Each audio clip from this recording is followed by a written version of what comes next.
LiberalViewer presents. So, welcome to the February 21st edition of LiberalViewer Monday Media Mixup. Thanks for joining me.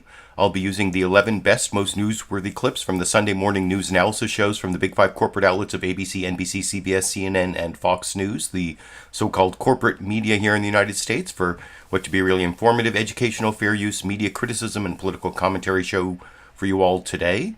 As you can see from my video title, the main topic, the only topic really, of my clips and my commentary today are Russia invades Ukraine this week or doesn't, ? And it's kind of a follow-up on last week of whether the Russian threat to Ukraine is real or overhyped. And this may be the week that we're finding out. And I have news summaries from all five of the big corporate outlets. I have an extended interview with Secretary of State Antony Blinken, a short clip of Secretary of Defense Lloyd Austin. I'll have the President of Finland, Sauli Niinisto, if I'm pronouncing that correctly. Russian Ambassador to the United States, Anatoly Antonov. I'll have a clip. And then, of course, Senator Ted Cruz at the end. But actually, I want to start with breaking news from today. And believe it or not, I'm getting my political comedy clip from a joke that Vladimir Putin made today in this long speech he made, in which, among other things, he says that he is recognizing the independent Republic of Donetsk and Luhansk, which is in the Donbass region, where there are Russian separatists funded or supported by the Russian government, that he is recognizing them as an independent state. And as to what happens next, well, I'll talk about that as we get to the news summaries and the newsmaker clips.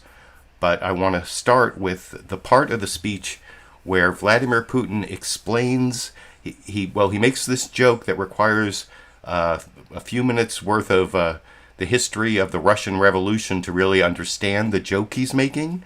It's quite a wind-up for a punchline, and of course, in some ways it reminds me of the jokes that Donald Trump used to make, because he didn't really have a sense of humor. You never really heard him laugh, but he would make jokes that were at the expense of other people, or that were sort of hiding the evil of what he was doing in some way. And that's kind of the joke that you're going to see here from Vladimir Putin, that I will talk about with you a little more after we watch this.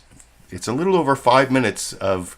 And, oh, by the way, before I show this clip, I have to give kudos to CNN for being the only one of the three cable news networks that actually had somebody to do live translation of Vladimir Putin's speech. So you hear a woman's voice, the CNN translator.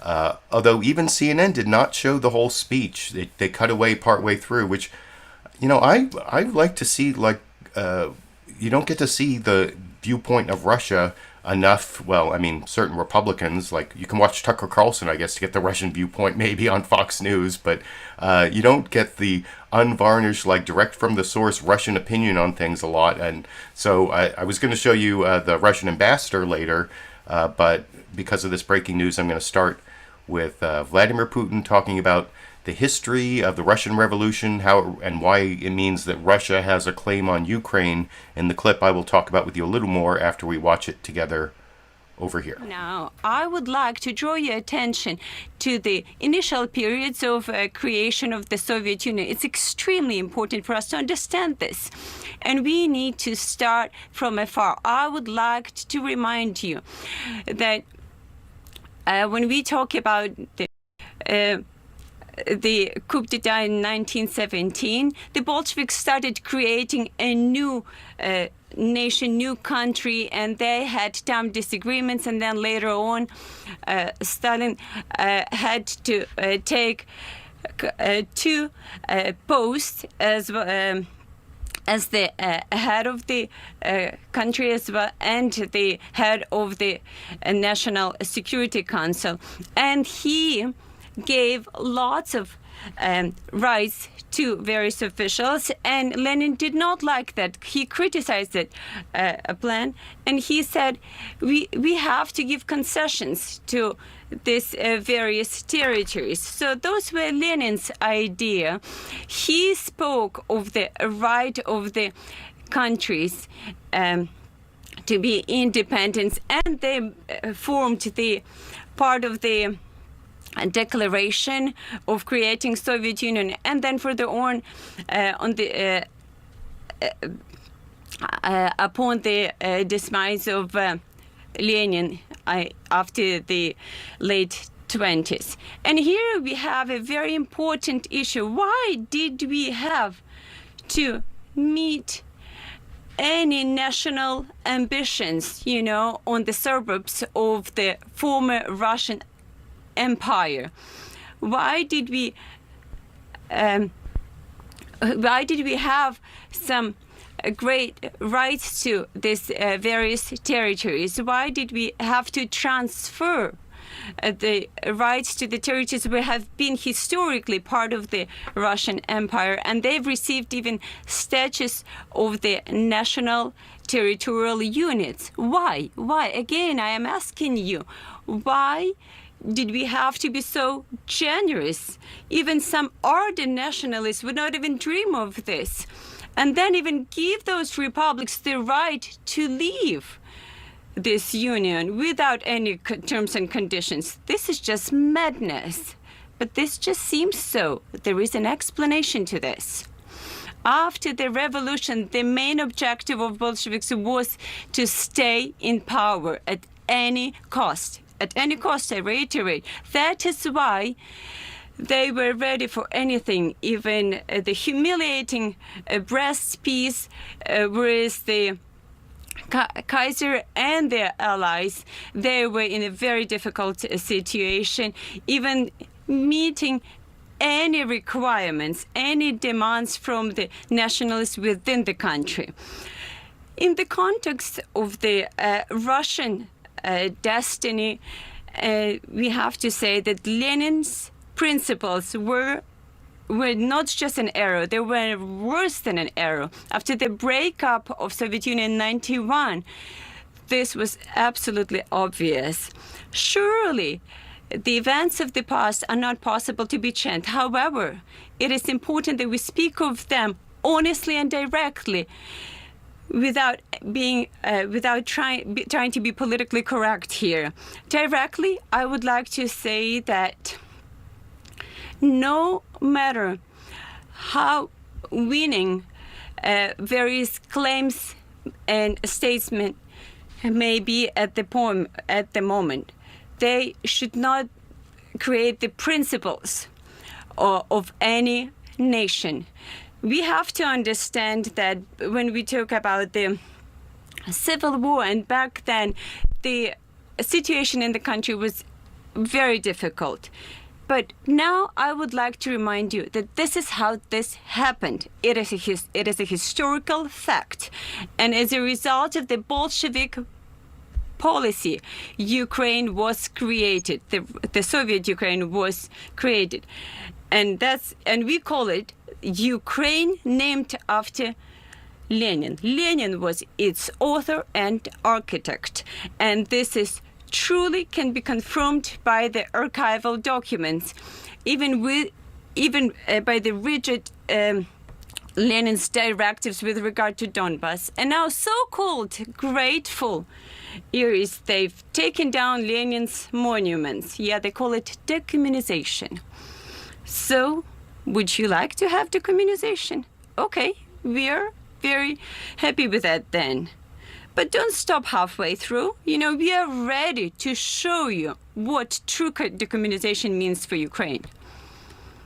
So going back to the historical background of...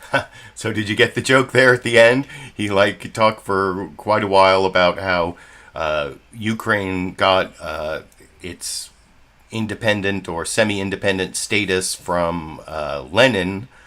Stalin didn't want to do it, but Lenin and the Bolsheviks, it's odd to hear Vladimir Putin accuse he accused the Bolsheviks of willing to do anything to stay in power. That's a little bit pot calling the kettle black there. But then he said Lenin and the communists were responsible for creating Ukraine, and it went way beyond, why did they have to do that? And it was a bad mistake, and then at the very end, he talks about how the decommunization is going on in the Ukraine and the Baltic states or whatever, and he's saying, well, if you really want decommunization, we can really decommunize and basically get rid of the creation of Ukraine, that Lenin's creation of Ukraine. That was the long wind up to what seemed like, was that a joke? I think Vladimir Putin told a joke there. So anyway, you can let me know what you think about that. Last week I was saying that I didn't think that Putin was going to invade because I see him as a rational actor, but I wasn't sure because he also has these irredentist ambitions to recreate the strength of the Soviet Union or the Russian Empire. That he talked about the Russian Empire in that clip, not the Soviet Union, but he also talked about the Soviet Union, and he's believes that the white Christian Europeans the autocratic white Christian Europeans have to come together in Eastern Europe and fight the loss of tradition of the West, and it's a lot like what you hear from Republicans in the United States. That I said that last week, but there's some question about whether he really is a rational actor. And then one of the other things I thought about in the last week was something that might help Putin from the invasion of Ukraine is a huge spike in oil prices, because the higher the price of oil, the better it is for Putin personally and also for the Russian economy. As who was it who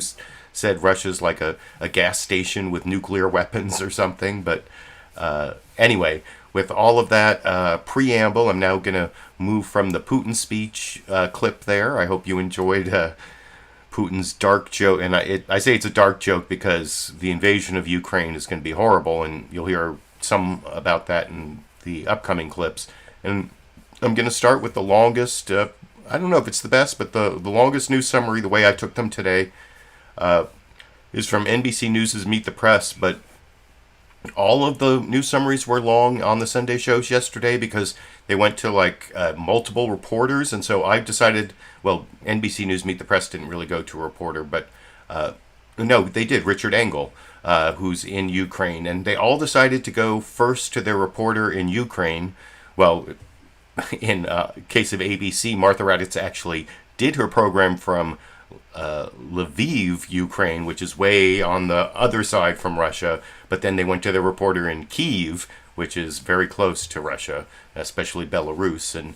But anyway, I'm not going to show you all the news summaries they did, with their reporters in Ukraine, their reporter in Russia, their reporter at the White House. I'm just going to show the first reporter, and that starts with Chuck Todd yesterday on Meet the Press talking to Richard Engel.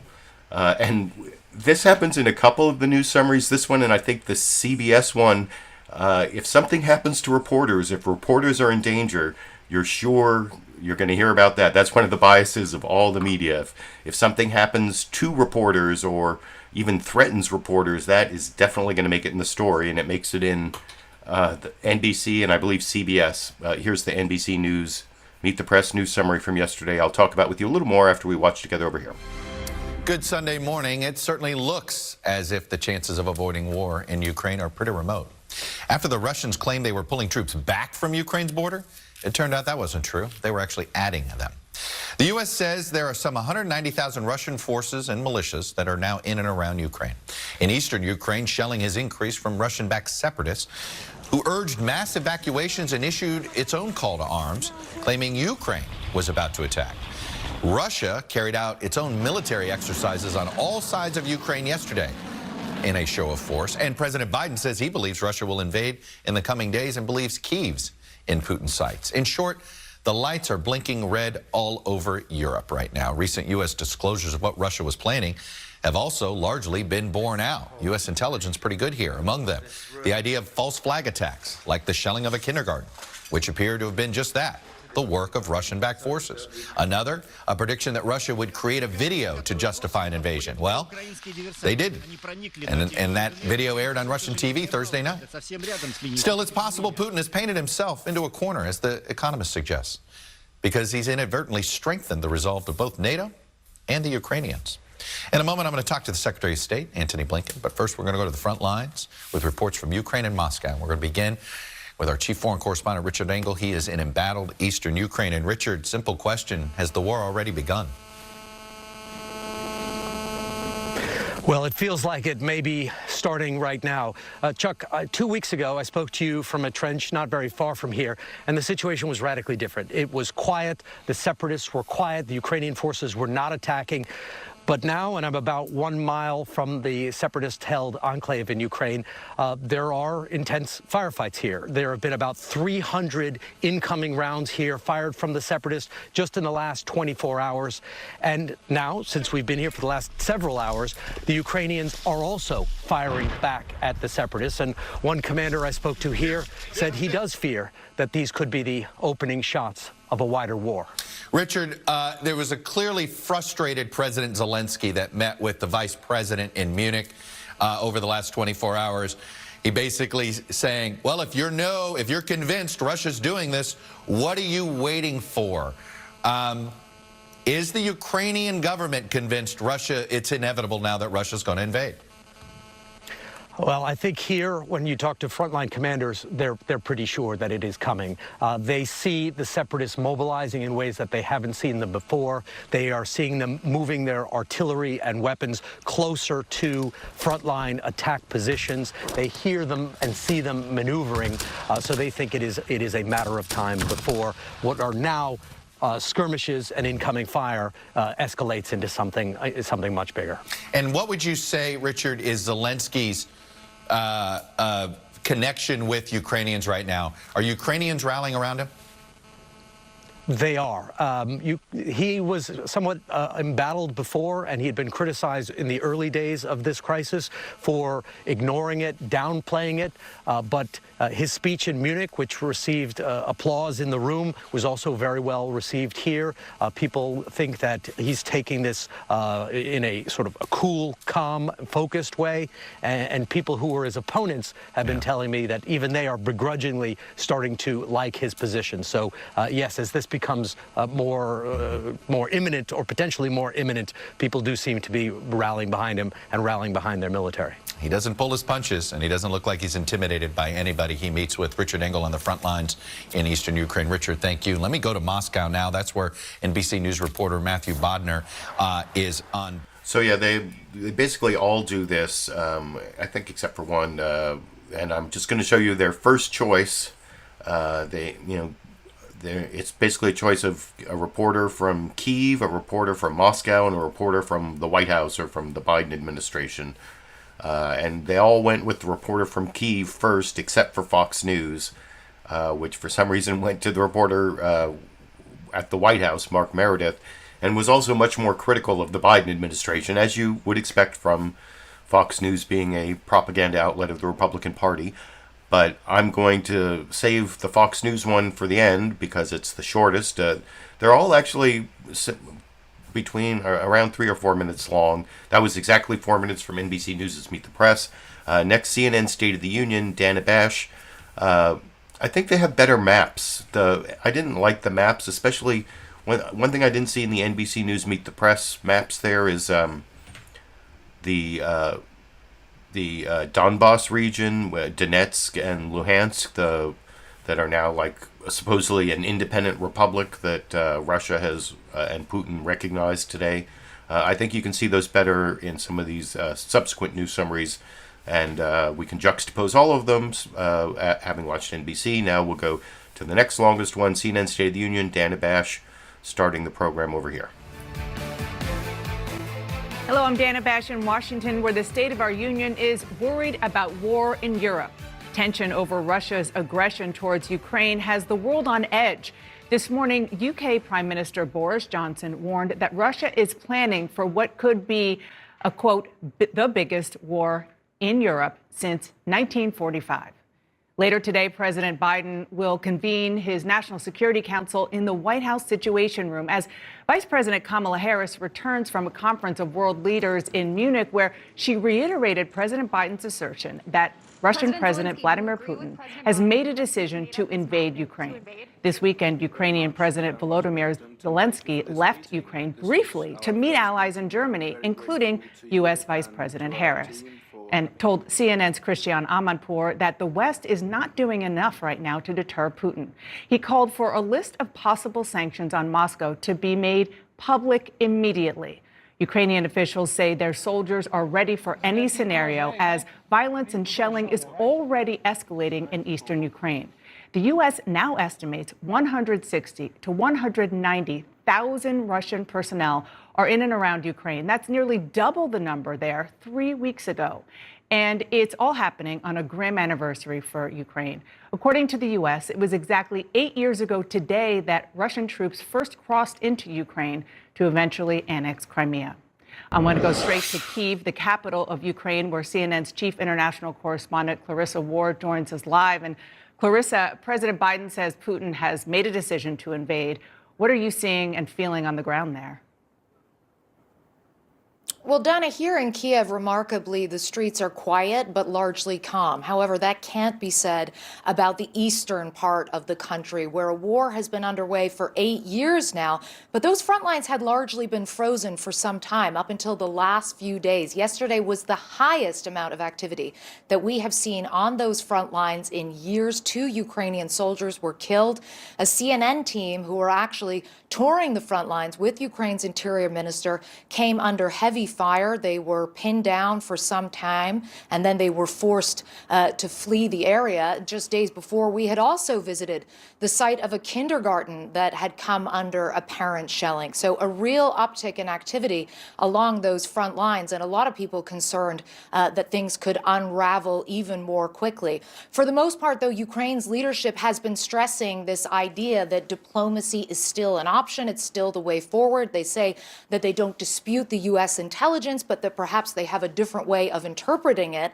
And one thing, Dana, that people had really been looking to as a potential sign of meaningful de-escalation from Russia was the end of these joint exercises between Russia and Belarus in Belarus. If we had seen those Russian soldiers leaving Belarus after those exercises, there would have been a sense, I think, that people felt more confident that de-escalation and diplomacy might be possible. However, we have just heard today from Belarus's defense minister that Russian troops will stay there in position to continue readiness checks. And they cited the situation in Ukraine and also particularly in Donbass. That's those separatists, those pro-Russian separatist areas in the east of the country. So many here viewing that as a slightly ominous sign, Dana. Clarissa Ward, thank you so much for that report. And joining me now is the U.S. Secretary of State Antony Blinken. So yeah, CNN did go to a reporter in Kyiv, Clarissa Ward, but didn't have an additional reporter. They're the only one, I think, that didn't have an additional reporter. I guess we'll see. I think Clarissa Ward gave additional important information about Belarus. That was in a couple of the reports. That was kind of breaking news yesterday that there was these Russian exercises, military exercises going on in Belarus. And they were supposed to end. You heard her report that they're just leaving there. It's just a few thousand troops, but if you look at the map, and that's, like I said, CNN had the better map. You could even see the separatist region in the Donbass there was like hatch marked in the map that they showed in that last clip. But look at where Belarus is. It's like right up there next to Kyiv. Oh, and thank you, Tom Trask, for giving me the super chat contribution for correctly pronouncing Kyiv as one word. I actually used to say, like I think I've even eaten chicken Kiev or whatever, but with all the coverage of Ukraine, and I also would say the Ukraine, basically from my years playing Risk, but I've tried to stop saying the Ukraine and start saying Ukraine, and I've tried to start saying Kyiv instead of Kiev, so thank you for that affirmation there, Tom. But my point being that Belarus is very close to Kyiv. It's just a few hours away, rather than all the other. The troops in Belarus are the Russian troops in Belarus are their closest troops to Kyiv. And did you notice in that CNN report, they also mentioned the threat to journalists. The journalists were under threat, just like you saw from Richard Engel, and you'll see that on the Charlie D'Agata and the CBS News Face the Nation one coming up. But before I get to Face the Nation, I want to show you the ABC This Week with George Stephanopoulos news summary from Martha Raddatz, who I've talked about many times over the years as being a very good reporter, but very close to the military, and that has its positives and negatives. A lot of times she'll end up being like a mouthpiece for what the military wants to say, but she also gets really good access, and she's the only one the only show that actually was broadcast from Ukraine. I was Lviv, or however you pronounce LVIV. If it's Kyiv, shouldn't it be leave? If KVIV is Kyiv, shouldn't LVIV be leave? No, it's Lviv, I guess. But like I said, that's way over. It's really close to Poland, and in fact, she did a interview with Lloyd Austin in Poland that I'll show a clip from earlier. That I'll show a clip from later. Excuse me. But before I get to that, I want to get to the ABC News This Week with George Stephanopoulos news summary. Martha Raddatz with her great military access. Also some good maps that I will talk about with you a little more after we watch that clip together over here. Good morning and welcome to This Week. We join you this morning from Lviv, Ukraine. It may look like any other day. Shops are open, people are on the street. But the threat of war has hovered over this nation for weeks. And today, that possibility seems closer than ever. President Biden now unequivocal that Vladimir Putin is about to pull the trigger with an all-out assault on Ukraine just days away, and Ukraine's capital, Kiev, in the crosshairs. If that does happen, the consequences will reverberate far beyond this country, with a potential refugee crisis in Eastern Europe, surges in oil and gas prices, increased cyber attacks, and a return to Cold War-style conflict. We've got full team coverage this morning, plus my exclusive interview with Defense Secretary Lloyd Austin. But we begin with Mary Bruce at the White House and Ian Pannell in Kiev. Good morning to you, Ian. Yeah, good morning, Martha. That's right. So what we're seeing on the ground is more of these unsubstantiated claims of Ukrainian attacks in the east of the country. This is a pattern that we've really been seeing evolving over the last few days, and now saying that there have been attacks by Ukrainian paratroopers. But there's also has been increased shelling on this potential flashpoint in the east of the country. The OSCE, the Organisation for Security and Cooperation in Europe, recording a more than five-fold increase in ceasefire violations over the last day compared to the average day in 2021. Meanwhile, we're seeing the rebels mobilizing fighting-age men. They're evacuating women, children and the elderly in advance of what they say is going to be this all-out Ukrainian assault. Of course, they provided no evidence, but this is about placating and playing to domestic opinion, not just in the rebel-held east, but also in Moscow. Putin, the Kremlin, falsely claiming that Russian speakers in the east are facing genocide, but this is really about trying to soften that public opinion. And as you say, American officials adamant that this is definitely coming. Martha? And Ian, with the tensions already this high, Vladimir Putin personally oversaw these massive drills of Russia's nuclear forces yesterday, reminding the world of his country's nuclear might. Yes, that's right. Perhaps also seen as a warning of the kind of threats that could be brought to bear if anyone tries to interfere in what he sees as his sphere of influence. We're seeing, as you say, Russia test firing this nuclear-capable ballistic missile, firing weapons from the ground, air and sea. And, of course, we've also got those war games underway in Belarus, and we've seen war games take place in other parts of the country. Now, despite all of this hype, you know that the Ukrainian government here still feels that this is a play by Putin. This is about applying maximum effort to try and extract concessions from the government here in Ukraine, potentially from NATO and the Biden administration. And the diplomacy, although it feels like those days are waning, it isn't dead yet. President Macron of France speaking with Vladimir Putin earlier this morning. He's now on the phone with President Zelenskyy of Ukraine. People are certainly trying to revive some kind of process to try and keep peace alive, while really the drumbeats of war are banging loud. Martha. Okay, thanks very much, Ian. Now let's go to Mary Bruce at the White House. And Mary, President Biden said in no uncertain terms, Vladimir Putin is set to invade, but there's still room for diplomacy. That seems... So yeah, there's a second report there on ABC from Mary Bruce at the White House that I'm not showing you. Ian Pannell, he was the only one who still seemed to be reporting that it's all kind of a bluff to, or at least the Ukrainians still think it's a bluff to extract the greatest concessions possible. Maybe, I mean, what it looks like is happening now, based on the breaking news today, that Russia has recognized Donetsk and Luhansk as an independent republic. So it's an independent republic. That means that Russia can move their troops in there to defend it against the genocide. Or you saw ABC and I think NBC Meet the Press also did a really good job of talking about the way the Biden administration has put out intelligence to sort of pre-criticize. I pre-criticize my clips all the time. Well, the Biden administration has been pre-criticizing the false flag operations and the disinformation of Vladimir Putin and Russia before they even do it. And that has actually been somewhat effective.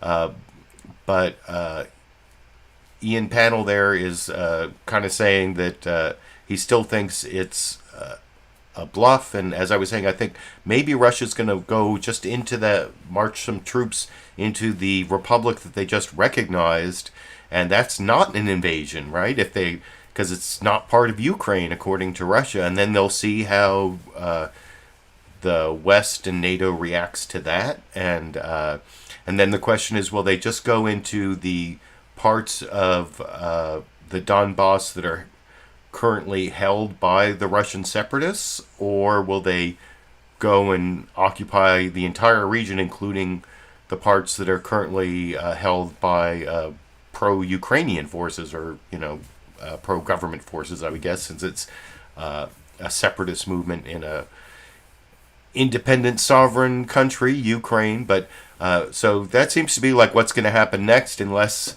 there's some, and this kind of harkens back to the minor incursion discussion I had a few weeks ago, where Biden said that President Joe Biden said that maybe if there was a minor incursion, the reaction would be different, or different European allies might react differently, and maybe sending Russian troops just into Donetsk and Luhansk, that's going to be the minor incursion. I mean, because Russia invaded Ukraine like 8 years ago or whatever. It's all been going on for like 8 years. They're holding Crimea. They're helping these, the little green men, which were Russian military in plain clothes, helped the separatists set up these now supposed independent republic of Donetsk and Luhansk or whatever. But anyway, that is kind of where I see things going, and you kind of saw some of that from these news summaries, and then the final news summary from a journalistic organization, before I get to the Fox News Sunday news summary, is the one from CBS News, Face the Nation, Margaret Brennan, and Charlie Agata. I was wrong about the ABC. They didn't have the greatest maps, although I think they might have at some other place in the program that maybe it was even in the Lloyd Austin interview I'm going to show you, but they did have good maps other places in the ABC This Week program. And I think maybe CBS News Face the Nation had the good maps with Margaret Brennan and Charlie Agata reporting from Ukraine, and also talking about how journalists were under threat, because if journalists are under threat, it's going to make it in the report, like I said, I'll talk about the rest of it a little more after we watch the CBS News Face the Nation news summary together over here. Good morning and welcome to Face the Nation. Today marks the beginning of a new phase of the Ukraine crisis, and all eyes are on Vladimir Putin, whose military has now surrounded Ukraine on 3 sides with approximately 190,000 Russian personnel.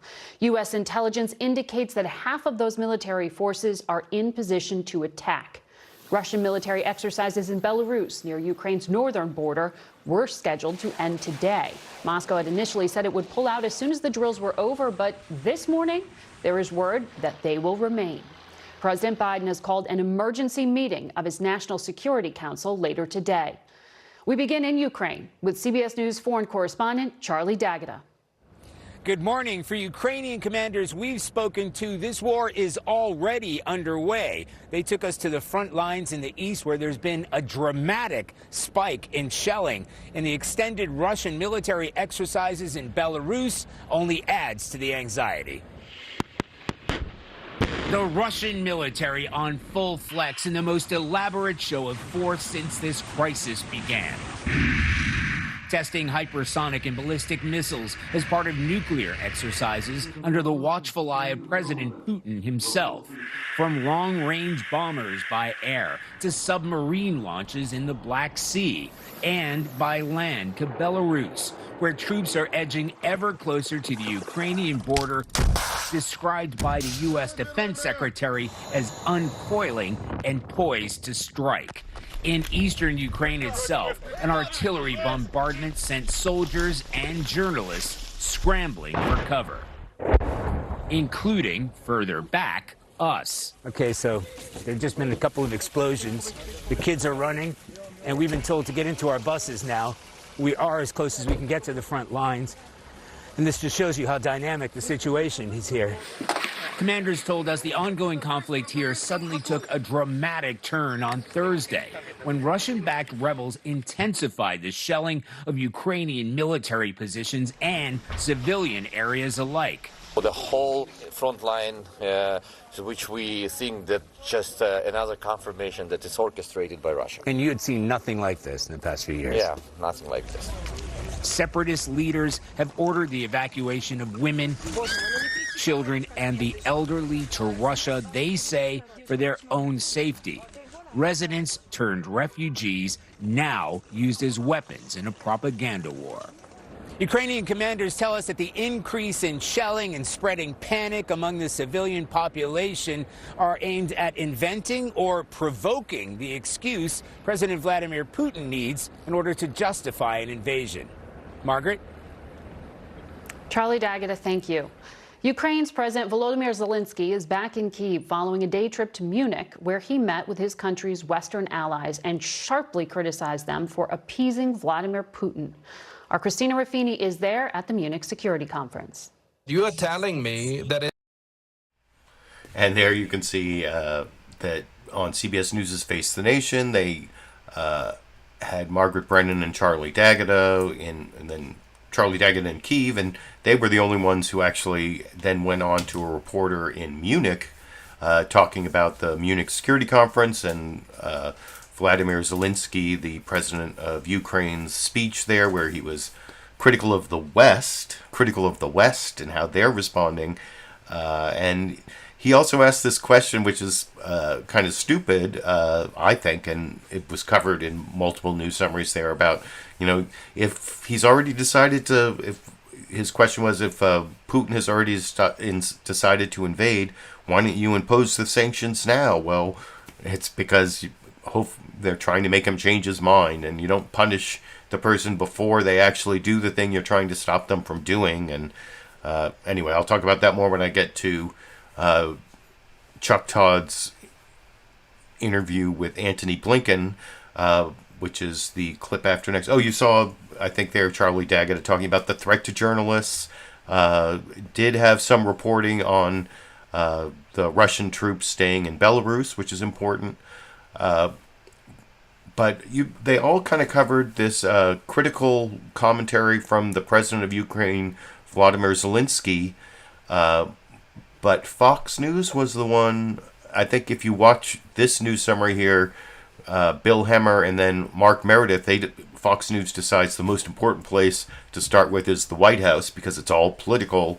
And I think they make it seem more like Joe Biden's fault, and even that Vladimir Zelenskyy was critical of Joe Biden over in the final news summary I'll talk about with you a little more after we watch together over here.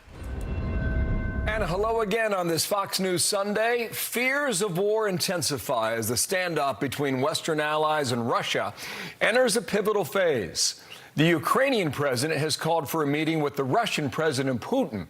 But this week, President Biden said he's convinced that Putin has decided to invade, a move that would rattle world markets, disrupt global energy supplies, and challenge the international order. In a moment, we discuss the new assessment with Pentagon Press Secretary John Kirby. But we begin with Team Fox coverage. Steve Harrigan on the ground in Kiev, where tensions are still high. Mike Tobin in southern Poland, where U.S. troops have been deployed by the thousands. But first, let's begin with Mark Meredith at the White House to find out where we are today. Mark, hello. Bill, hello to you. President Biden says he believes war between Russia and Ukraine is still preventable, but he believes it's also likely. Still, all weekend long, we have seen the U.S. and its allies race to find a diplomatic solution. With the world on edge, President Biden is pleading with Russian President Vladimir Putin not to invade Ukraine. Russia can still choose diplomacy. It is not too late to de-escalate and return to the negotiating table. On Saturday, Vice President Kamala Harris delivered a similar message in Germany, telling Ukraine's President Volodymyr Zelenskyy in a face-to-face meeting the U.S. is ready to respond to Russian aggression. Any threats to your country, we take seriously, and we have rallied our allies and our partners to speak with one voice. But hours later, Zelenskyy implored the U.S. and its allies not to wait any longer to impose sanctions against Russia, given Putin's behavior already. But you are telling me that it's 100% that the war will start in a couple of days. Then what are you waiting for? A White House official tells Fox the U.S. is already responding by providing Ukraine with massive military aid, also by coordinating global efforts to potentially cripple Russia's economy. As for the Russians, so far no signs of de-escalation. On Saturday, Putin himself oversaw military drills, which included showcasing his country's nuclear abilities. Later today, President Biden will convene a meeting of his national security team right here at the White House. Then we're expecting a big meeting later this week when the Secretary of State Antony Blinken will meet with Russia's foreign minister in Europe. Bill, that meeting may be one of the last chances this administration has to prevent war. Bill? Yeah, we're watching it. Thanks, Mark Meredith at the White House today. Mark, thank you. I want to turn to Steve Harrigan now, live in Kiev for a look at life under the threat of an invasion. Steve, hello there. So, yeah, you can see there that Fox News did have a reporter in Kyiv and in Moscow, but they decided to start with their White House reporter, Mark Meredith, who, I don't know, does it seem like the news summary there from Fox News Sunday was more spun against the Biden administration and especially creating this conflict between the Biden administration and the Ukrainian President Volodymyr Zelenskyy more so than any of the other news summaries? That's the way it seemed to me, but you can let me know what you think in the comment section. I don't know, are they trying to make up for President Trump's basis for President Trump's first impeachment, where he had his big conflict with the Ukrainian President Volodymyr Zelenskyy? I don't know. Maybe that's what it is. But I want to move on from the news summaries, which you can tell me what you think about which one was best and which one covered the most important parts of the news. But I want to show this interview clip of Chuck Todd from NBC News Meet the Press talking to Secretary of State Antony Blinken, who was on several of the news programs. And I think that this clip, I did have to edit out a few of the questions because parts of it were too long to get to the answers I wanted to show you. But so you'll see a couple little gaps where I've done some editing. But I think this sort of proves the thing that I said about Chuck Todd many times, that he comes well prepared with good questions, but he needs to do a better job listening to the answers and following up, because I think he missed something really big that Antony Blinken says near the end of this clip, which I will talk about with you a little more after we watch this 6 minutes of that interview. It's like 3 different parts that I've put together, taking out a couple questions that I'll talk about with you a little more after we watch it together over here. I want to get you to respond to President Zelenskyy in Munich over the last 24 hours. He's clearly frustrated, and he essentially said, well, if you're so sure the invasion is here, You're telling me that it's 100% that the war will start in a couple of days? Well, then what are you waiting for? He's referring to the harsh sanctions, like it's essentially, if the war's begun, then let's go. Well, you also heard, Chuck, you also heard the president say that while the die may be cast, until it actually settles, until the tanks are rolling and the planes are in the air, that we're going to try everything we possibly can to get President Putin to reverse the decision we believe he's made and to dissuade him. Part of that is the prospect of massive sanctions. And just in Munich a day ago, where we were all gathered, the G7 countries, the leading democratic economies in the world, reiterated very forcefully the massive consequences that would befall Russia and President Putin with sanctions if the aggression actually goes forward. We continue to try to build everything we can to deter him from the course that he's now set on. And until the last minute, there is still an option to for him to pull back. That's what we're trying to do. We're trying to prevent a war. As soon as you trigger the sanctions, of course, any deterrent effect they may have is gone. They get absorbed by President Putin, and he moves on. So if he goes through with this invasion and he goes to Kyiv, as President Biden seemed to indicate, that this isn't going to be just a limited thing, that he's going all into Kyiv, then is President Zelenskyy right when he said yesterday in Munich that the security architecture of our world is obsolete? The architecture is not obsolete. On the contrary, what we're seeing is it's actually being reinforced, again, largely because of what President Putin is doing. I just came back from Munich. I was with all our allies and partners along with the Vice President. And what the Vice President said very forcefully in Munich, and what I heard in private from all of our partners, is that NATO now has more cohesion, more solidarity than it's had at any time in recent memory. Leading officials from Europe said that publicly. The Vice President certainly heard that in her meetings and in the response to her speech. So I think we're seeing NATO solidified, unified by the actions that President Putin has taken. Now, having said that, this aggression from Russia against Ukraine is a direct challenge to the basic principles that have undergirded our security and our peace for decades. The notion that one country doesn't simply go in and change the borders of another by force, that it doesn't try to subjugate another country to its will, to force its decisions on another country, including with whom that country may associate. So that's exactly why we are all standing up and standing firmly against what Russia is doing, coming together not only in support of Ukraine, but also to bolster NATO and to make it clear that there will be massive consequences for Russia if it continues down this course. Look, President Zelenskyy also brought up the fact that, that this isn't vague promises that the West made to Ukraine, that Ukraine gave up its nuclear weapons.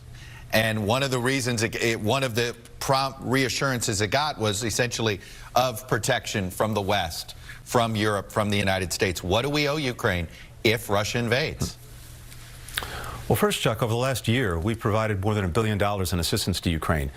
In 2021, $650 million in security assistance, defensive, lethal assistance. That's more in that year than in any previous year, along with humanitarian and economic assistance. Just the other day, we announced a $1 billion loan guarantee for Ukraine. We've been rallying other countries to do the same thing, to support it economically, militarily, diplomatically. And if this aggression goes forward, that will continue. Support for Ukraine across the board, diplomatically, militarily, economically, will not only continue, it will deepen, as the President said. We'll double down on that. Indicated that Americans probably should be prepared for perhaps higher gas prices for a short period of time if these sanctions go through. What about the issue of cyber attacks? How concerned are you that the Russians are going to attack us in cyber, if you will, to try to dissuade us from helping the Ukrainians?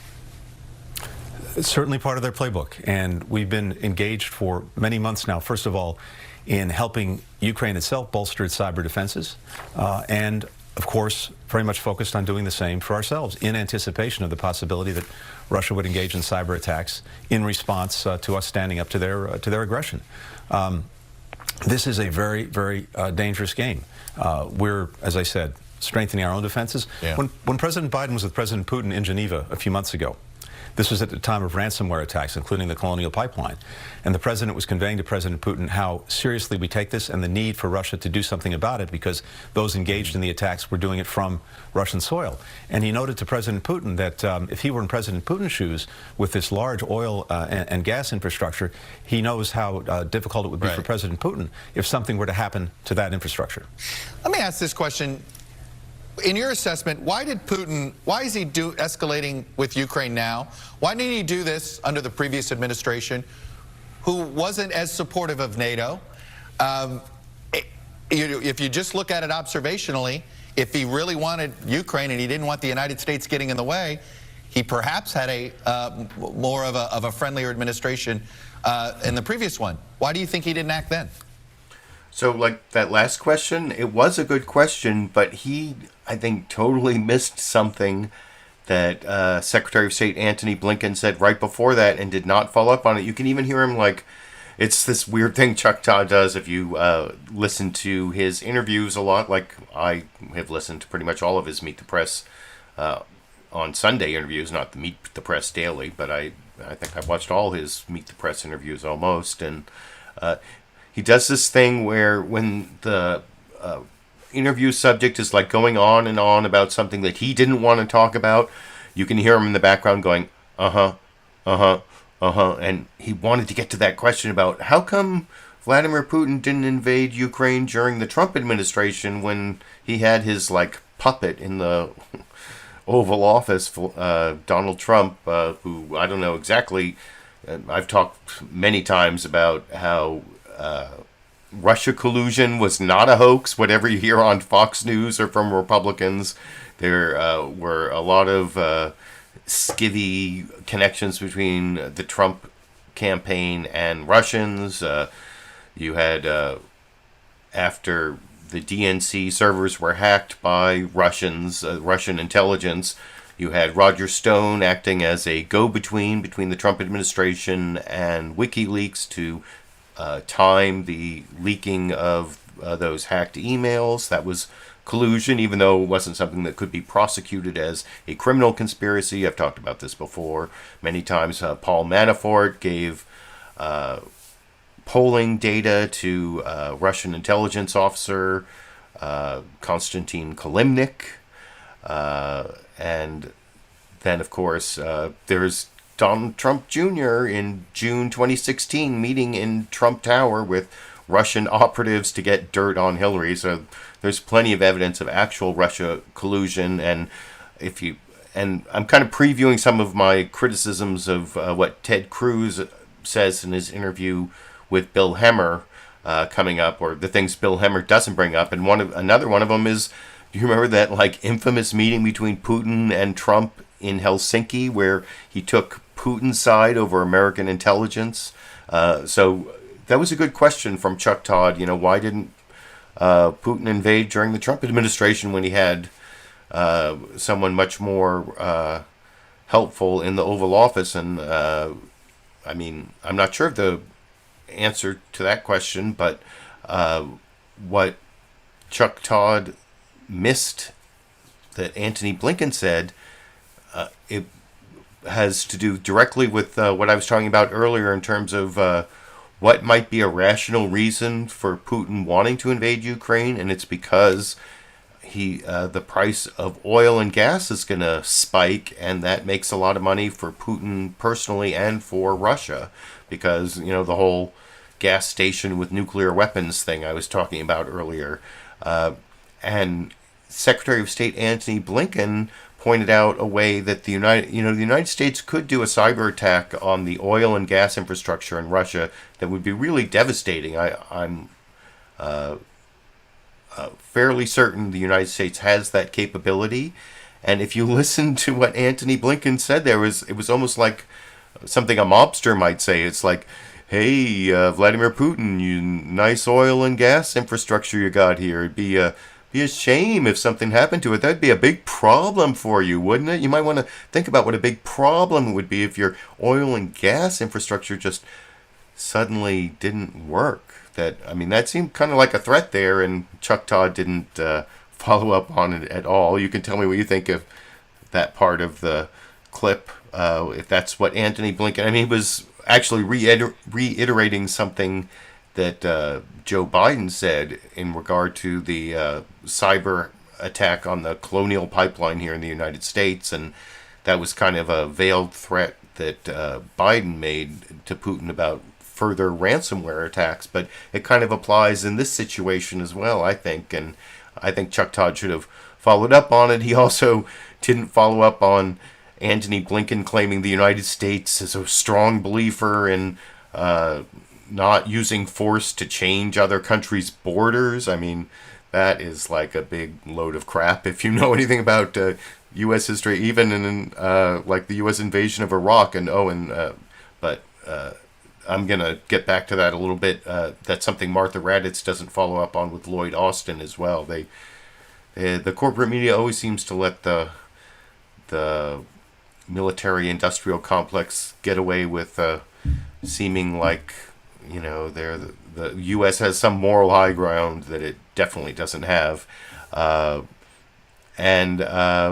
The one thing, I did say that Chuck Todd had some good prepared questions, and I like the way he brought up the Ukraine giving up their nuclear weapons in exchange for security guarantees from the West. That was something that wasn't talked enough about on the Sunday show. So that was the final comment I wanted to make on that Chuck Todd, that whole 6 minutes there I put together of Chuck Todd's interview with Antony Blinken.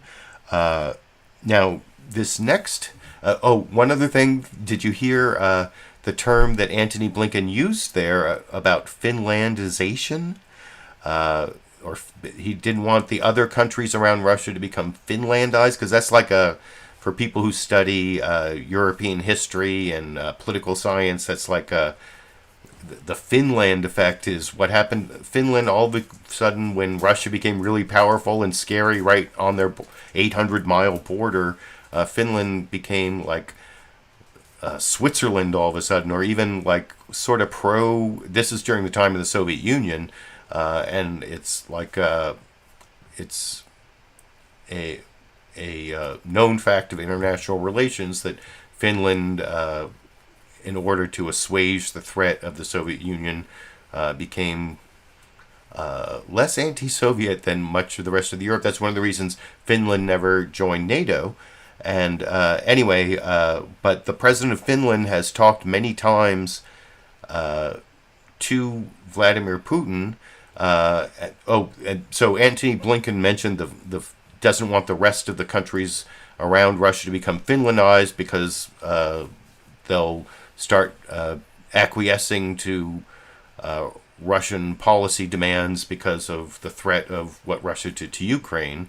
And CNN State of the Union actually had the president of Finland on, whose name I think I butchered earlier, and I probably shouldn't try to say again.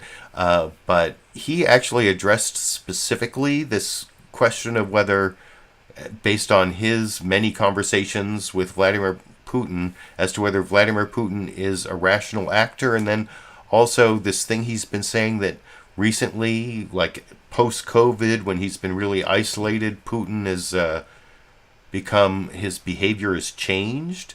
But then he uses this word decisive in his answer that I'm not sure, I wonder if it means dictatorial. I wonder if it's like a bad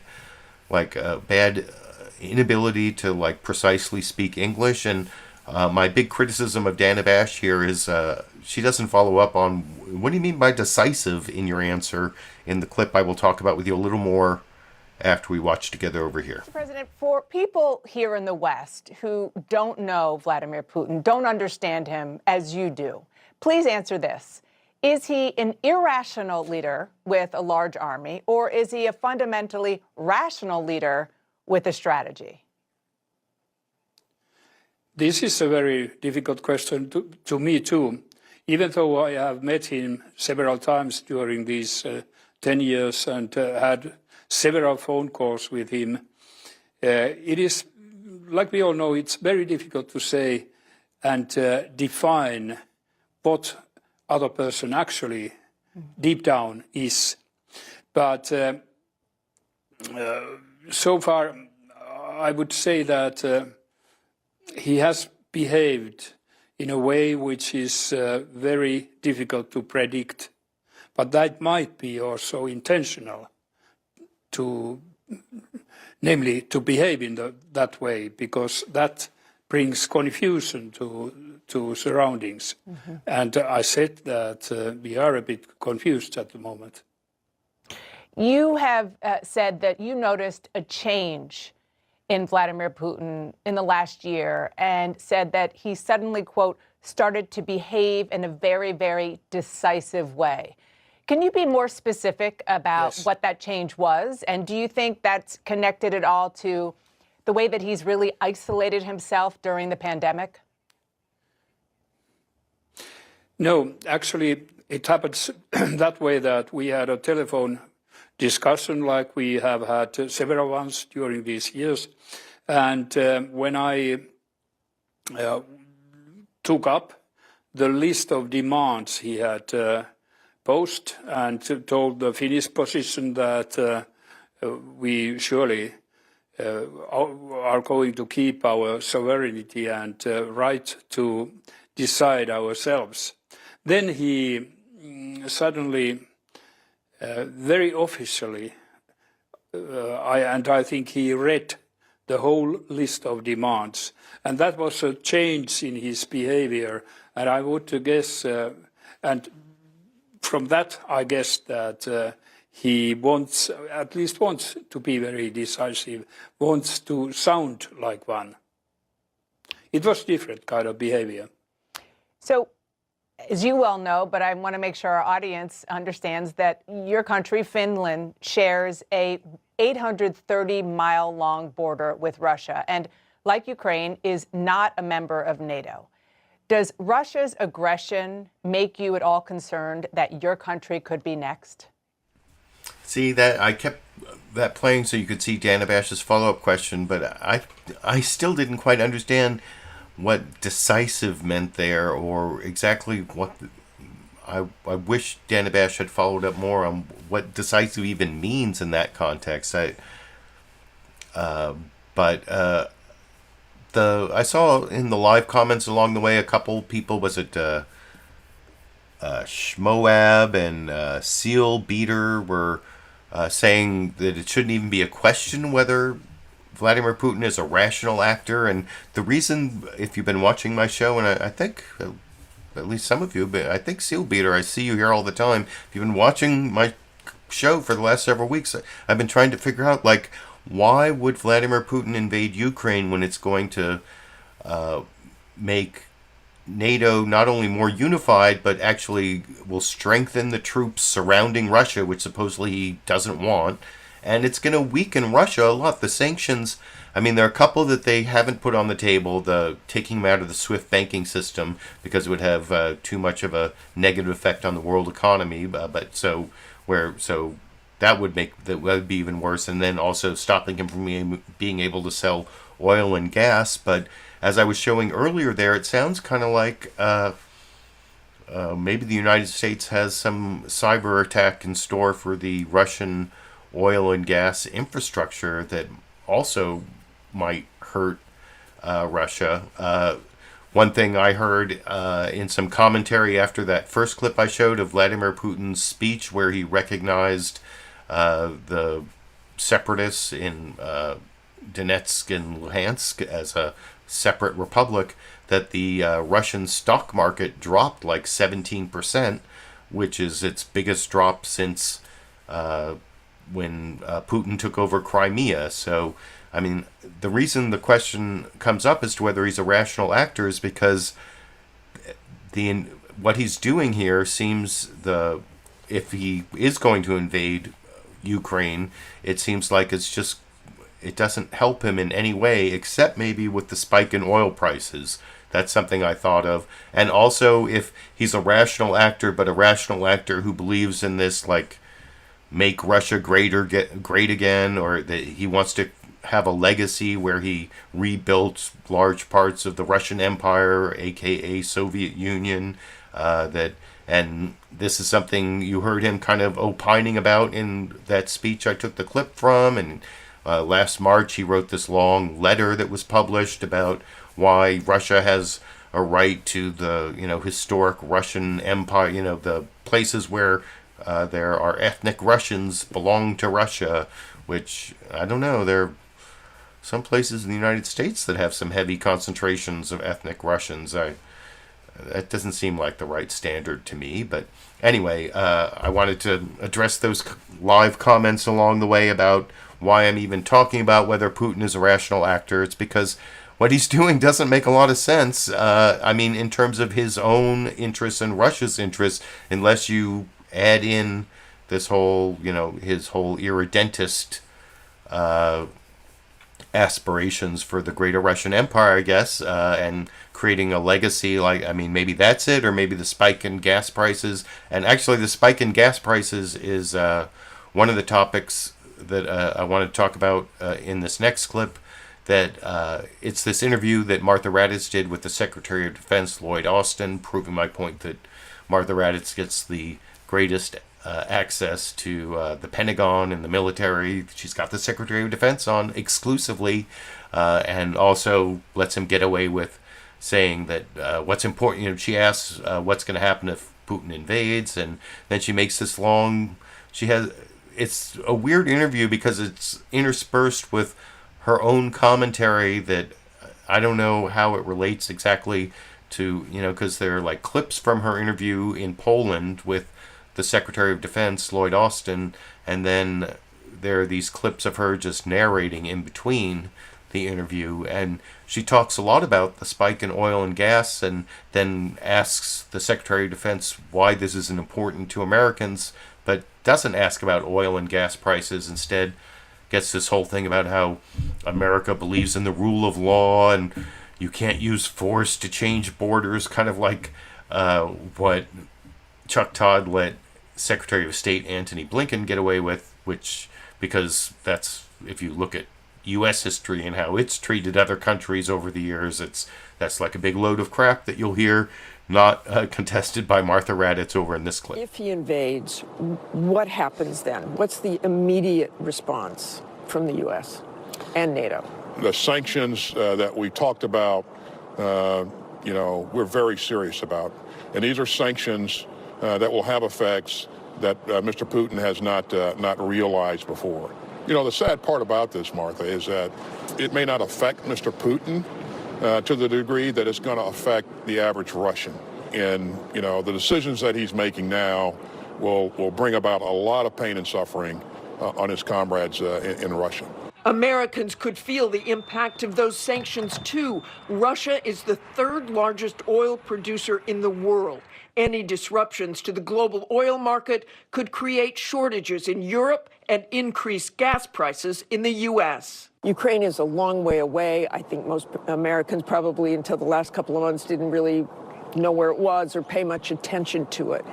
So really focus, if you will, on why this battle, a conventional war really, would be so different and so harmful, and how much it would change the world, really. Mm-hmm. Why we care about this and why Americans should care about it, you've heard us talk all along about, the importance of maintaining a rules-based international order. No one country should be able to dictate to another country what it can choose to do in terms of who it aligns itself with, or no one country should be able to redefine another country's boundaries at will. The administration insists American troops won't go into Ukraine itself, that forces based in Poland and elsewhere in the region are there only to defend our NATO allies. You were meeting with U.S. troops today. We were talking to some of those U.S. troops. They're not going into Ukraine. But what is the possibility of some sort of engagement for them if... So yeah, you can see there Martha Raddatz did not follow up at all about the U.S. believing in this rules-based order where the strong don't get to decide the rules for the weak, which is not really an adequate description of U.S. foreign policy for basically any time in U.S. history. The invasion of Iraq was not sanctioned under international law or by the UN, and the U.S. did end up changing borders for a lot of different countries. Then a couple weeks ago, I was talking about this course I took in college on U.S. intervention in Central America and the Caribbean Basin, like how all these countries got their governments overturned over the years and their borders reset. The U.S. like actively stopped a United States of Central America from being created, and I talked about how the filibuster meant something different back in the 19th century when this guy, William Walker, did a filibuster of Nicaragua, which meant he took a bunch of mercenaries down there and took over the country for a period of time. And so, anyway, I find that whole thing kind of disingenuous, as I talked about before I showed the clip. But I don't want to, like, finish all that, all my cynicism about the U.S. not respecting the rule of law, international law, and the right of nations to,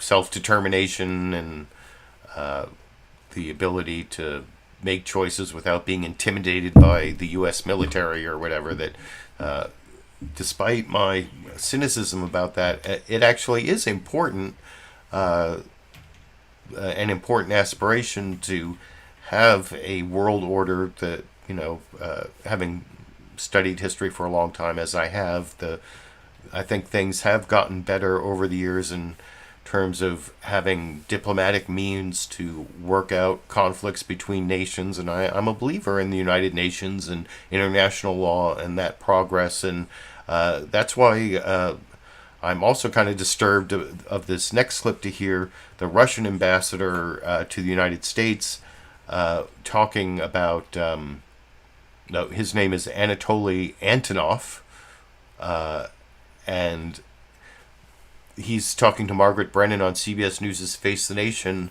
and she asks him why he won't meet, if he's willing to engage in diplomacy, why Vladimir Putin won't meet with the president of Ukraine, Vladimir Zelenskyy, and he gives this kind of chilling answer in a way that it's all about like the new world order, what is going to be the order in the world, and where like basically nothing can happen if it threatens Russia is kind of the subtext of the response that I will talk about with you a little more after we watch together over here. President Zelenskyy says he wants to meet with President Putin. If you're interested in diplomacy, why doesn't that meeting happen?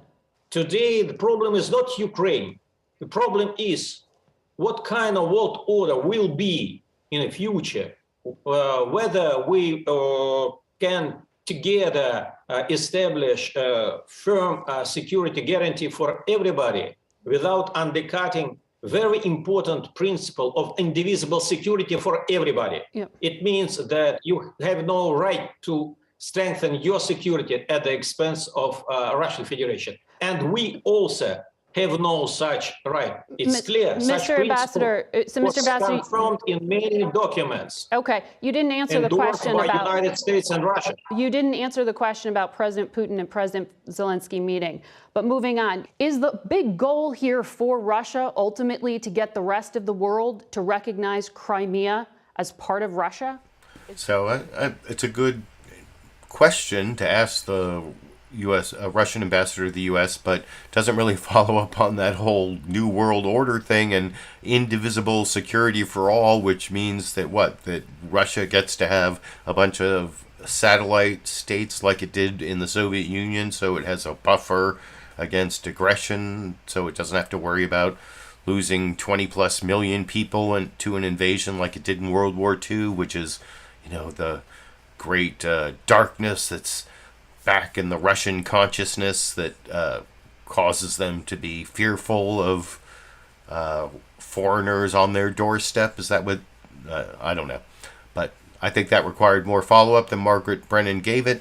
But at least she is an actual journalist, unlike Bill Hemmer, the one of the rotating anchors of one of the few programs that claims to be like straight news on Fox News these days, Fox News Sunday, but Chris Wallace left for, I don't know, greener pastures or whatever, or to leave some of the, I guess Fox News has actually gotten worse from the days when I used to make all my Fox News bias videos. And here you can hear Ted Cruz gets almost no cross-examination. Well, basically zero cross-examination from Bill Hemmer when he spins this whole thing about how it's all Joe Biden's fault because of withdrawing from Afghanistan, which of course Trump had set that withdrawal anyway, and withdrawing from Afghanistan was probably a good thing, but because he showed weakness, that's why Putin is invading Ukraine now, and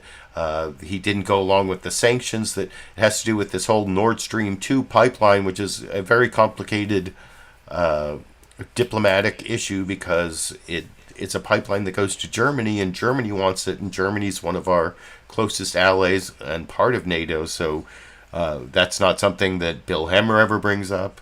Bill Hemmer never cross-examines Ted. I mean, basically, Bill Hemmer just he starts off asking him one of the hugest softball questions. It's almost like they worked it out beforehand. So is the United States doing everything it could do to stop the invasion of Ukraine? Is everything going really well? How's the Biden administration? Is everything being done that could be done? That's the question. And then Ted Cruz just goes on and on with very little interruption. And I know there are some people who are kind of triggered just by seeing Ted Cruz's face that makes them want to punch their computer. And I don't want you damaging your equipment. So this clip is 4 minutes, 56 seconds long. So as soon as I stop talking, if you are triggered by Ted Cruz's face, just skip forward 4 minutes and 56 seconds, or wait, or pause, and then pause the video for 4 minutes, 56 seconds, and then go back to live if you're watching the live stream. If you're watching the recorded version, and you're triggered by looking at Ted Cruz's face, I recommend skipping the next 4 minutes and 56 seconds for the final news clip I will talk about with you a little more after we watch it together over here. We're going to get to a number of topics. Let's start, however, on Ukraine. You just heard my conversation there with Admiral Kirby. Have we done all we can? Not remotely. And tragically, Europe is on the verge of war because of the weakness, the fecklessness of Joe Biden. I heard a minute ago Admiral Kirby make reference to that the Biden administration, I think he said, quote, "We're still digesting what happened back in August." Joe Biden's surrender and disastrous retreat from Afghanistan is the worst military catastrophe for the United States in decades. And the consequences, at the time, I said, as a result of this incredible weakness, all of our enemies across the globe are looking to Washington. They are taking the measure of the man in the Oval Office. And as a result, as I said back in August, the chances of Russia invading Ukraine have just risen tenfold. The chances of China invading Taiwan have just risen tenfold. We're seeing the first of those two shoes dropping today because of Biden's weakness. But, Bill, it's even worse than that. We had in place bipartisan policies to prevent what is happening right now. Specifically, in 2019, I introduced legislation, targeted sanctions directed at the Nord Stream 2 pipeline. Nord Stream 2 is the pipeline that Putin is building from Russia to Germany. The reason he's building the pipeline is that it skips Ukraine. It goes right around Ukraine. Why? Because the real insurance that Ukraine had against invasion is that Putin has to take his energy, his natural gas, in pipelines that go through Ukraine. Once he builds Nord Stream 2, he no longer has to worry about those pipelines. In 2019, I authored sanctions, bipartisan sanctions in Congress. They passed with overwhelming bipartisan majorities. President Trump signed my sanctions legislation into law, and Putin stopped building the pipeline the day President Trump signed those sanctions. That pipeline was dead for over a year until Joe Biden became president, and Putin began building that pipeline again on January 24th, 2021, 4 days after Biden was sworn into office. Why? Because he knew what was going to happen, which was that Joe Biden formally waived sanctions on Russia, on Putin, and gave the green light to build Nord Stream 2. That is why we have over 100,000 troops and Russian tanks on the border of Ukraine preparing to invade. That's why we're on the brink of war in Europe. But now in 2022, this Congress can't even agree on sanctions. And it is true the president could go ahead with some sanctions as well on his own. But that to the side, the White House has been very aggressive in calling out Russian tactics. And they've done it very publicly by the day, I would argue. Would you concede that's worked so far? No, it hasn't worked at all. If you look at what the Ukrainians want, they've been very explicit. They've said two things. They've said, number one, if you want to stop a Russian invasion, they've asked the United States explicitly, put sanctions on Nord Stream 2 right now today. Joe Biden could do that this morning. He refuses to do it. And they said, number two, provide lethal military aid. Give us the weapons to defend ourselves. And you know, last month, I forced a vote in the United States Senate on sanctions on Nord Stream 2. Every single Democrat in the Senate had voted for my sanctions legislation twice previously. But the difference was last time you had a president with an R behind his name. Now you got a president with a D behind his name. When we voted, I won a bipartisan majority, a big bipartisan majority, 55 to 44. But the Democrats filibustered the bill. They demanded 60 votes. Ironically, while at the same time they were calling the filibuster a Jim Crow racist relic from the past, that same day they were filibustering to protect Russia and Putin, and 44 Democrats gave in to political pressure from the Biden White House. They voted in favor of Russia, against sanctions. And explicitly, the president of Poland, the prime minister of Poland, the president of Ukraine, the prime minister of Ukraine, the president of the Ukrainian parliament all explicitly said, if you want to stop this invasion, sanction Nord Stream 2. Joe Biden came to Capitol Hill and personally lobbied Democratic senators to vote against Russian sanctions. That's why we're facing this invasion. I got to say, Bill, yes, Joe Biden becoming president is the best thing that ever happened, tragically, for Vladimir Putin. Well, if there is an invasion, maybe the sanctions talk comes back to Congress. I want to move to some other topics while I have the time here, and I want to do this. So he moves to some other topics, letting Ted Cruz get away with saying that the best thing that ever happened to Vladimir Putin was the election of Joe Biden. And I talked extensively about all the things, all the Russian collusion stuff earlier, the Helsinki meeting where Trump sided with Putin over his own intelligence services, and there's so much more that Bill Hemmer just did not cross-examine Ted Cruz on, let him get away with that whole narrative about the Nord Stream pipeline. Now, how does it make sense that, well, first of all, the whole thing about how they should have sanctioned the Nord Stream pipeline before Putin invades Ukraine, because that will stop him from invading. But actually, that's the leverage the Biden administration has right now, that's something that's going to happen after Putin invades Ukraine if he does. So that will be something that they're using as a threat. And you don't you don't punish the person for doing the thing you're trying to stop them from doing before they do it. That doesn't make any sense, as I talked about earlier. He also talked about how, like, during the last year up to like January 24th,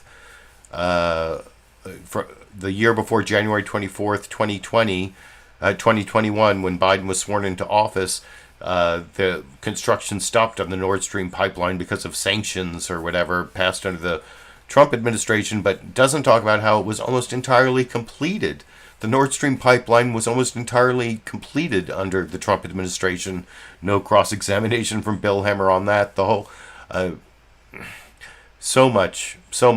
I mean, was that like one of the weakest cross-examinations you've ever seen in a supposedly journalistic interview? Basically just let Ted Cruz talk up a storm with no corrections, no challenge, no confrontations.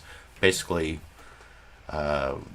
supporting the right-wing Republican talking points like the propaganda arm of the Republican Party that Fox News is. So anyway, I wanted to finish up my criticism of that last Newsmaker clip. That's the last news clip of the program. I do have a bonus Dash and Sandy or Dandy clip for the fans of my dog Sandy and my cat Dash out there.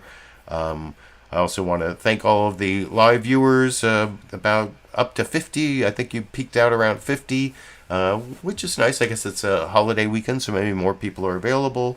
Saw a lot of my regular viewers showing up.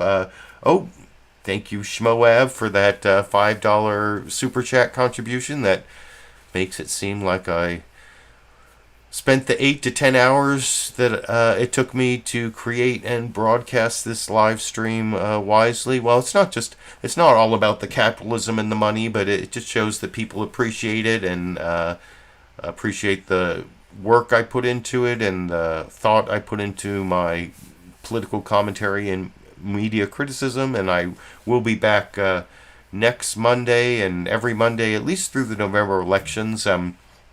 I think we're probably going to know a lot more about whether Russia's invading Ukraine this week, or obviously that's, but I mean, I think this is the week it's going to happen, if it's going to happen, or it might be this like minor incursion into the Donbass region, either into the areas controlled by the separatists in Luhansk and Donetsk, or maybe the entire disputed area, including the parts held by the forces loyal to Ukraine, and that would be more. And then Putin will like see, is that an invasion? You know, is that an invasion? Is that an invasion? Is that an invasion? And he's just gonna like keep poking until he gets poked back, or I don't know. I guess we'll see, and I'll be able to talk about that next Monday when I do my next. Oh.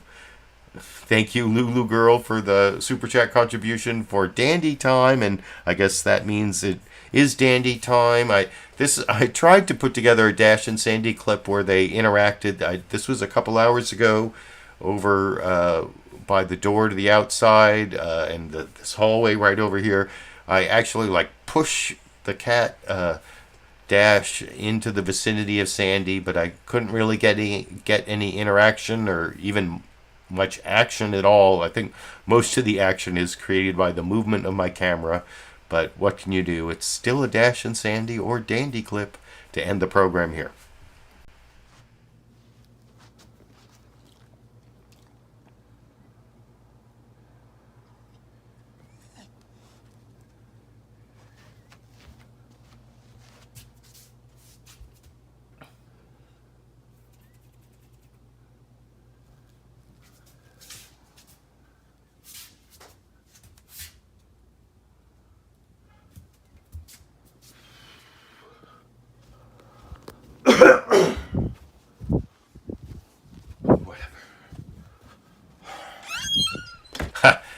So anyway, that was the best I could do there. I hope you enjoyed that Dash and Sandy or Dandy clip. Hopefully I'll have a better one for you next week, Lulu Girl and all the Dandy fans out there. Thank you for joining me, and until next Monday, or until I have some other reason to upload a video, I guess I will be seeing all of you around the internet.